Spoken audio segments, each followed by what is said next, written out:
만약 이런 상황에서는 것이 또 쉽지 않기 때문에 주택을 취득하는데 굉장히 많은 문제가 발생합니다. 안녕하세요. 스티슨 세금 문제를 달콤하게 풀어드립니다. 달고나 세금 임원재 회계사입니다.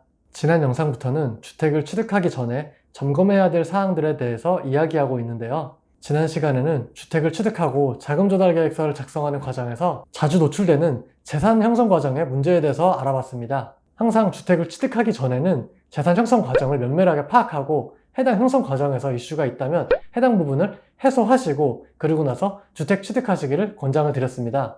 이번 시간에는 재산 형성 과정에 더불어 소득에 대해서도 한번 알아보도록 하겠습니다. 자금 조달 계획서의 작성과 제출 관련해서 위의 기사를 한 번쯤은 보셨을 텐데요.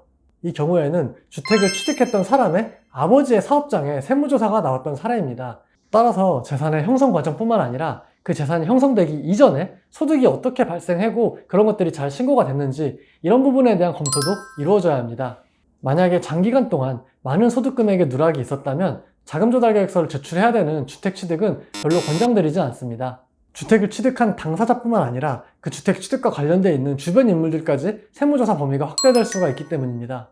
가장 많이 발생하는 사례가 기사의 사례처럼 장기간 동안 사업소득에서 현금 매출을 누락해온 경우가 되겠습니다. 만약 이런 상황에서는 해당 이슈를 단기간에 정리하는 것이 또 쉽지 않기 때문에 주택을 취득하는데 굉장히 많은 문제가 발생합니다. 그리고 의외로 많은 경우에 프리랜서로 일을 하면서 원천 징수하지 않고 현금으로 받은 금액을 신고하지 않고 그대로 재산이 형성된 경우입니다. 이렇게 단기간에는 크지 않더라도 이런 소득이 10년, 20년 누적되다 보면은 이 금액이 굉장히 크게 되는데요.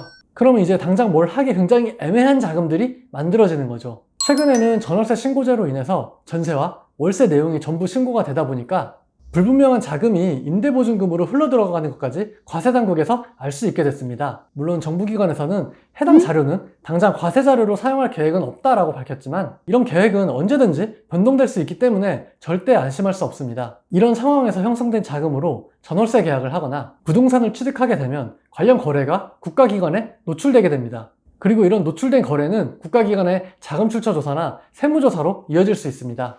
따라서 주택을 취득하기 전에는 반드시 본인과 주택 취득과 관련된 가족이나 주변 당사자들의 소득 누락 사항이 있는지까지 검토하시고 안전하게 진행하시기를 권장드립니다. 오늘 영상은 여기까지고요. 이 영상이 필요하다고 판단하는 분들이 있으면 꼭 공유도 해주시고 좋아요와 구독도 눌러주세요. 이상 달고나 세금 임원재 회계사였습니다. 시청해주셔서 감사합니다.